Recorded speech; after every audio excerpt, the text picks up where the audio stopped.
첫 번째 키워드는요. 이보세요. 이번에 노무현 대통령 640만 달러 이야기를 할 때 노무현 대통령께서 직접 받은 것이 아니고 가족이 받았다 이렇게 말씀하셨어요. 노무현 대통령께서 뭐 관련이 된지 안 된지는 그 뭐 돌아가셨으니까 우선 차치하고 가족들이 직접 받았으면 이것은 이제 재수사를 해야 되겠죠. 그리고 그 640만 달러 그 뇌물이니까 환수를 해야 될 것 아닙니까? 어떻게 생각하십니까? 그것이 뇌물이 되려면 적어도 노무현 대통령이 직접 받았거나 노무현 대통령의 뜻에 의해서 받았어야 되는 것이죠. 법률가 아닙니까? 아니, 내 이야기를 할게. 거기 수사 기록에 보면 그 당시에 중수부장이 이야기한 거는 노무현 대통령께서 돈을 박연차한테 직접 전화해서 요구를 했다고 되어 있습니다. 이보세요. 네. 제가 그 조사 때 입회했던 변호사입니다. 아니, 말씀을 왜 그 버릇없이 해요? 그렇게 터무니없는 이야기를 이보세요라니. 예. 정말. 이보세요가 어때서요? 씨발로만 안 한 게 다행이지. 제가 옆에 있었으면 저 패고 시작했어요. 이 사건을 정리하면 제대로 한번 해봅시다. 짤막하게. 검찰은 노무현 대통령에 관련해 가지고 뇌물이라는 증거가 없었기 때문에 그 무리한 수사를 역풍이 우려돼서 노무현 대통령을 온갖 방법으로 모욕 준 사건입니다. 맞습니다. 이번 박근혜 게이트에서 가장 중요한 부분이 뭐였냐면은 박근혜 뇌물의 가장 중요한 지점 대가성 있냐 없냐였었단 말이에요. 예. 삼성으로부터 박근혜가 주거니 받거니 한 여러 가지 증거들 때문에 구속된 거예요, 사실은. 근데 노무현 대통령에 대해서는 뇌물이라는 표현을 쓰면 안 되는 거예요. 후원. 그렇죠. 오래된 지인이나 친구인 사람이 당신 정치 돈 걱정하지 말고 정치자금 걱정하지 말고 해. 라고 오랜 시간 동안 후원해 왔던 거고요. 이게 뇌물이 되려면은 노무현 정권에서 박연차 씨 같은 사람들이 특혜를 받은 게 있어야 됩니다. 근데 그 뇌물의 증거를 못 찾았단 말이에요. 그렇다 보니까 하다못해 노무현 대통령이 가셨던 단골집 식당까지도 다 털어버리는, 그리고 언론에다가는 논두렁 시기 같은 예. 것들을 계속 흘려대면서 모욕 주기를 했단 말이에요. 그 죽인 당사자들이에요, 이 사람들이. 그래놓고 지금도 뇌물 이야기를 합니다. 문재인 후보가 점잖은 양반이니까 이보세요 했지. 개새끼야. 저 같았으면 진짜 한 대 줘 패고 시작했다니까. 네. 이 사가지 없이. 문 후보가 좀 멋있어 보였던 게 네. 감정적인 반응이 격하게 딱 움찔했는데도 어느 정도 이렇게 선은 지킨다는 게 보는 사람은 답답했지만 그래도 좀 괜찮아 보였어요. 그 문재인 후보가 이보세요 하고 얘기를 하니까 홍준표가 어디서 이렇게 버릇 없이 이렇게 말을 꺼냈거든요. 버릇 없이. 이보세요가 이제 버르장머리 없이 얘기를 했다.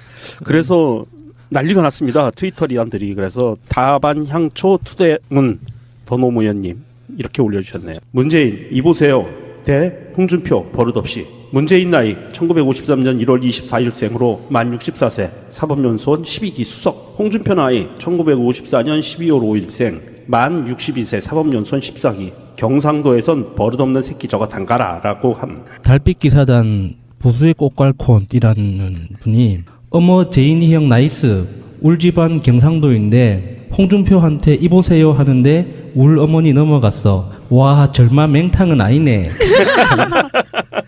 좀 전에 말씀드렸던 사건의 개요는 그런 건데, 선거 이용해 먹기 위해서 돌아가신 분, 그것도 억울하게 돌아가신 분을 또 이용해 처먹는 거는 분노하지 않으면 저는 대선 후보 자격이 없다고 생각하고요. 저도 똑같아 생각하고 그 순간에 너무나도 오랫동안 너무 젠틀하시다. 좀 들이박으시지를 1차, 2차 때 좀 순간순간 있었잖아요. 근데 꾹꾹 참으시는 게 보이는데도 참는 걸 보면서도 그래 그게 미덕이다 하고 있었는데 딱 그 순간에 그냥 시원했어요. 근데 그것을 많은 분들이 느끼셨나 봐요. 바른소리님의 트윗입니다. 문재인 후보 지금까지 잘 참아냈다. 그런데 어제 토론회에서 홍준표 저 인간이 또 고 노무현 대통령을 거짓말로 모욕했다. 그때 정말 화가 났나 보다. 이보세요는 그때 나왔다. 자신에게 온갖 모욕적 언사는 참아도 친구에 대한 것 못 참는 그가 좋다라고 올려주셨습니다. 저도 그렇고 뭐 나가서 뭐 욕을 듣던 어떻게 됐던은 잘 참아요. 그런데 내 동지들, 내 가족, 내 주변인들에게 대해서 무엇이든지 지적질을 한다든지 그러면은 꼭지가 돌아가지고 하면 안 되는 거잖아요. 그런데 건들지 않아야 될 부분이 있잖아요. 아무리 그 개쓰레기들이라도 근데 포인트를 계속 물고 넘어지고 이쪽 방향에서도 가고 저쪽 방향에서 가고 정면에서 오고 뒤통수도 때리고 하다 보니까는 그 순간은 정말 이보세요가 너무나도 젠틀하셨습니다. 홍준표가 경선, 자유한국당 경선에 나왔을 때 노이즈 마케팅 제대로 좀 시선을 끌었는데 홍준표 이자가 악랄한 거는 이 사람도 검사 출신이잖아요. 그러면은 뇌물이라는 표현을 쓰려면 정확한 선후 관계를 먼저 따져봐야 되는데 국민들의 일부에게는 그런 게 지금도 남아 있습니다. 이쪽 민주진보 쪽 분들도 노무현 대통령이 뇌물 받았다라는 그런 그들이 박아놓은 이 좋은 글씨 같은 그 이미지가 남아 있단 말이에요. 사실은 그게 덜 벗겨진 상태에서 지금 이명박근혜 10년을 지나버린 상황이기 때문에 언론에 의해서 지금 아직 벗겨지지 않은 상태의 뇌물이 전혀 확정되지 않은, 사실 정확히 말하면 전면 뇌물일 수 없는, 대가성 없는 돈이었다는 건 확실했기 때문에 그런 상황에서 지금 여기까지 선거에서 끌어들인다는 것 자체는 알면서도 일부러 그 지랄을 하는 거고요. 이제 이 토론에서 그런 이야기도 나왔잖아요. 노무현 대통령 집에 대해서 아방궁이라고 했던 사람이 나중에 경남도지사가 된 뒤에는 정말 훌륭한 대통령이었다고 이야기했다는 여러 가지 이중성들도 이야기를 했지 않습니까? 그렇죠. 그렇더니 홍준표가 이제 하는 말이 뇌물과 훌륭한 대통령인 건 또 다르다 뭐 이런 식의 뉘앙스로 이야기를 그러니까 했잖아요. 본인의 적은 본인이고 그냥 근데 너무나도 뻔뻔하게 얼굴색 하나도 바뀌지 않고 매너리즘도 하나도 바뀌지 않고 토론회 보는 내내 인간이라고 본 내가 이었었구나. 그러니까 제가 평소에 하는 말이 있는데요. 나이를 똥구멍으로 먹고 입으로 소리 나는 똥을 싼다. 아, 적절한 예. 비유시네. 그런 생각을 많이 듭니다. 아니 그런데 저는 너무나도 통쾌하기도 했지만은 코도 찡해지면서 제 주변을 보게 되더라고요. 나도 저런 친구가 있었으면 좋겠다. 그리고 내가 죽었을 때 나를 저렇게 변호해주는 친구가 있었으면 좋겠다. 그리고 며칠만 더 기다리면은 나를 대변해주는 대통령이 저분이다라고 싶으니까는 그냥 며칠만 조금 더 참자. 저런 개쓰레기든 뭐든 그래 뭐 발언의 자유 그래 해라 즐겨라 라고 그냥 툴툴 털 수 있었던 것 같아요. 저 정도 되는 사람을 나의 진정한 친구로 두려면은요, 우주를 구해야 돼요. 애지간하면 그런 친구 못 둡니다. 나 전생에 뭐 했는지 제가 어떻게 알아요. 전생이 아마 무술이었을 것 같은데 왕은 구했을 거야. 아방궁에 대해서도 홍준표가 그렇게 얘기했죠. 거기에 들어간 돈을 이야기한 거지 주변에 뭐 도로 깔고 이런 거잖아요. 정부 지원금이 하나도 안 들어간 걸로 알고 있는데요. 그 집을 처음에 자기들이 아방궁이라고 했다가 사실은 알고 보니까 그냥 평범한 그냥 주택이었던 거예요. 그랬더니 지금 말을 바꾼 거예요. 그 주변에 한마디로 말해서 SOC까지 포함한 거예요. 뭐 진입로를 조금 더 확보한다든지. 자기네들 왜 최경환 기억나세요? 총선 때 자기 지역구를 얼마나 많은 걸 가져가는지 그런 거 수도 없이 많이 봤지 않습니까? 아니 이번에 박근혜가 내곡동으로 이사 가는 거에서 경호동을 준비한다고 박근혜 집에 뒷집도 사고 앞집도 왜요? 살려고 그러고 경호동 준비하려고 국가 예산으로 지금 그러고 있는데 경호 받고 있는데요 지금? 혹시라도 네. 무죄로 풀려나온다든지 앞으로 아니면 30년은 3년 된다든지 해서 나올까봐 30년은 경호 받을 텐데. 그런데 그 아방궁이든 뭐든 아방궁도 아니지만 공사 비용을요 국비 지원을 안 받고 지은 거예요. 그러니까 홍준표는 토론 내내 그리고 여태까지 어디에 가든 노무현 대통령 물고 뜯고 즐기고 맛보고를 해요. 그런데 아무 말이나 내뱉는 거지 돈에 대해서는 정말 국비 지원도 안 받고 사저를 지으셨고 그 뇌물도 받지 않으셨고 그거를 증거될 것도 아무것도 없고 그런데도 불구하고 하고 있습니다. 이보세요. 여기까지 합시다. 네 이보세요. 참 좀 버릇없이. 어디를 볼까요? 이른 아침에 대통령을 깨우지 말까? 이른 아침에 대통령에 대한 보고는 금기사항이다. 급기야 지진이 나도 새벽엔 보고를 못한다고 밝혔습니다.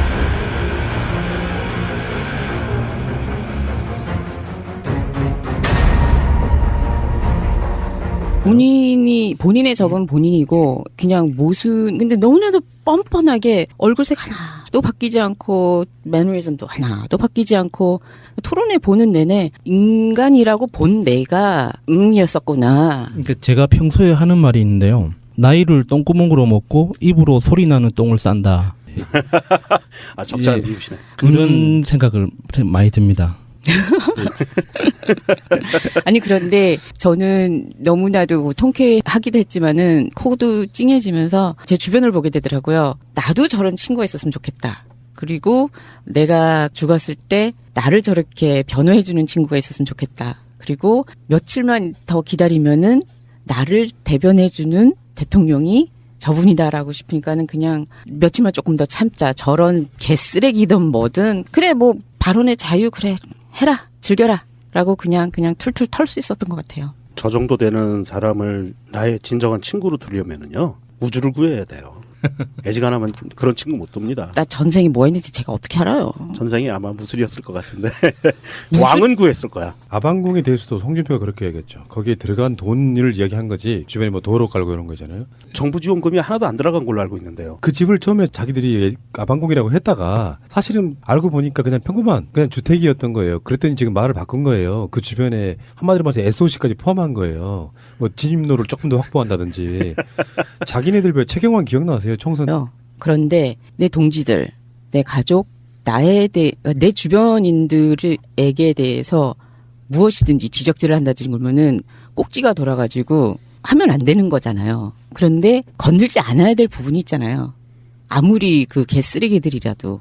근데 포인트를 계속 물고 넘어지고 이쪽 방향에서도 가고 저쪽 방향에서 가고 정면에서 오고 뒤통수도 때리고 하다 보니까는 그 순간은 정말 이보세요가 너무나도 젠틀하셨습니다. 홍준표가 경선 자유한국당 경선에 나왔을 때 노이즈 마케팅 제대로 좀 시선을 끌었는데 홍준표 이자가 악랄한 거는 이 사람도 검사 출신이잖아요. 그러면은 뇌물이라는 표현을 쓰려면 정확한 선후 관계를 먼저 따져봐야 되는데 국민들이 일부에게는 그런 게 지금도 남아 있습니다. 이쪽 민주진보 쪽 분들도 노무현 대통령이 뇌물 받았다라는 그런 그들이 박아놓은 이 좋은 글씨 같은 그 이미지가 남아 있단 말이에요. 사실은 그게 덜 벗겨진 상태에서 지금 이명박근혜 10년을 지나버린 상황이기 때문에 언론에 의해서 지금 아직 벗겨지지 않은 상태의 뇌물이 전혀 확정되지 않은 사실 정확히 말하면 전면 뇌물일 수 없는 대가성 없는 돈이었다는 건 확실했기 때문에 그런 상황에서 지금 여기까지 선거에서 끌어들인다는 것 자체는 알면서도 일부러 그지를 하는 거고요. 이제 이 토론에서 그런 이야기도 나왔잖아요. 노무현 대통령 집에 대해서 아방궁이라고 했던 사람이 나중에 경남도지사가 된 뒤에는 정말 훌륭한 대통령이었다고 이야기했다는 여러 가지 이중성들도 이야기를 했지 않습니까? 그렇죠. 그렇지만 홍준표가 이제 하는 말이 뇌물과 훌륭한 대통령인 건 또 다른다 뭐 이런 식의 뉘앙스로 이야기를 했잖아요. 문재인 나이 1953년 1월 24일생으로 만 64세 사법연수원 12기 수석. 홍준표 나이 1954년 12월 5일생 만 62세 사법연수원 14기. 경상도에선 버릇없는 새끼 저거 단가라라고 함. 달빛 기사단 보수의 꽃갈콘이라는 분이 어머 제인이 형 나이스 울집안 경상도인데 홍준표한테 이보세요 하는데 울 어머니 넘어갔어. 와 절마 맹탕은 아니네. 좀 전에 말씀드렸던 사건의 개요는 그런 건데 선거 이용에 먹기위해서 돌아가신 분, 그것도 억울하게 돌아가신 분을 또 이용해 처먹는 거는 분노하지 않으면은 저는 대선 후보 자격이 없다고 생각하고요. 저도 똑같아 생각하고 그 순간에 너무나도 오랫동안 너무 젠틀하시다. 아, 좀 들이박으시지를 1차, 2차 때 좀 순간순간 있었잖아요. 근데 꾹꾹 참으시는 게 보이는데도 참는 걸 보면서도 아, 그래. 그게 미덕이다 하고 있었는데 딱 그 순간에 그냥 시원해졌어요. 시원했어요. 근데 그것을 많은 분들이 느끼셨나 봐요. 바른소리님의 트윗입니다. 문재인 후보 지금까지 잘 참아냈다. 그런데 어제 토론회에서 홍준표 저 인간이 또 고 노무현 대통령을 거짓말로 모욕했다. 그때 정말 화가 났나 보다. 이보세요는 그때 나왔다. 자신에게 온갖 모욕적 언사는 참아도 친구에 대한 것 못 참는 그가 좋다라고 올려주셨습니다. 저도 그렇고 뭐 나가서 뭐 욕을 듣던 어떻게 됐던은 잘 참아요.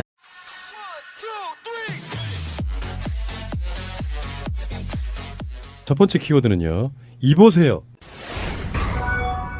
이번에 노무현 대통령 640만 달러 이야기를 할 때 노무현 대통령께서 직접 받은 것이 아니고 가족이 받았다 이렇게 말씀하셨어요. 노무현 대통령께서 뭐 관련이 된지 안 된지는 그 뭐 돌아가셨으니까 우선 차치하고 가족들이 직접 받았으면 이것은 이제 재수사를 해야 되겠죠. 그리고 그 640만 달러 그 뇌물이니까 환수를 해야 될 것 아닙니까? 어떻게 생각하십니까? 그것이 뇌물이 되려면 적어도 노무현 대통령이 직접 받았거나 노무현 대통령의 뜻에 의해서 받았어야 되는 것이죠. 법률가 아닙니까? 아니, 내 이야기를 할게. 거기 수사 기록에 보면 그 당시에 중수부장이 이야기한 거는 노무현 대통령께서 돈을 박연차한테 직접 전화해서 요구를 했다고 되어 있습니다. 이보세요. 네. 제가 그 조사 때 입회했던 변호사입니다. 아니 말씀을 왜 그렇게 버릇없이 해요? 그렇게 터무니없는 이야기를 이보세요라니. 예. 이보세요가 어때서요? 씨발로만 안 한 게 다행이지. 제가 옆에 있었으면 저 패고 시작했어요. 이 사건을 정리를 하면 제대로 한번 해봅시다. 짤막하게. 검찰은 노무현 대통령에 관련해 가지고 뇌물이라는 증거가 없었기 때문에 그 무리한 수사를 역풍이 우려돼서 노무현 대통령을 온갖 방법으로 모욕 준 사건입니다. 맞습니다. 이번 박근혜 게이트에서 가장 중요한 부분이 뭐였냐면은 박근혜 뇌물의 가장 중요한 지점 대가성이 있냐 없냐였었단 말이에요. 예. 삼성으로부터 박근혜가 주거니 받거니 한 여러 가지 증거들 때문에 구속된 거예요, 사실은. 근데 노무현 대통령에 대해서는 뇌물이라는 표현을 쓰면 안 되는 거예요. 후원. 그렇죠. 오래된 지인이나 친구인 사람이 당신 정치 돈 걱정하지 말고 정치 자금 걱정하지 말고 해. 라고 오랜 시간 동안 후원해 왔던 거고요. 이게 뇌물이 되려면은 노무현 정권에서 박연차 씨 같은 사람들이 특혜를 받은 게 있어야 됩니다. 근데 그 뇌물의 증거를 못 찾았단 말이에요. 그렇다 보니까 하다못해 노무현 대통령이 가셨던 단골집 식당까지도 다 털어버리는, 그리고 언론에다가는 럼드령 시기 같은 예. 것들을 계속 흘려대면서 모욕 주기를 했단 말이에요. 그 죽인 당사자들이에요, 이 사람들이. 그래놓고 지금도 뇌물 이야기를 합니다. 문재인 후보가 점잖은 양반이니까 이보세요 했지. 개새끼야. 저 같았으면 진짜 한 대 줘 패고 시작했다니까. 네. 이 사가지 없이. 문 후보가 좀 멋있어 보였던 게 예. 감정적인 반응이 격하게 딱 움찔했는데도 어느 정도 이렇게 선은 지킨다는 게 보는 사람은 답답했지만 그래도 좀 괜찮아 보였어요. 그 문재인 후보가 이보세요 하고 얘기를 하니까 홍준표가 어디서 이렇게 버릇 없이 이렇게 말을 꺼냈거든요. 버릇 없이. 이보세요가 이제 버르장머리 없이 얘기를 했다. 그래서 난리가 났습니다. 트위터리안들이. 그래서 다반 향초 투대문 더 노무현님 이렇게 올려주셨네요. 문재인 이보세요 대 홍준표 버릇 없이.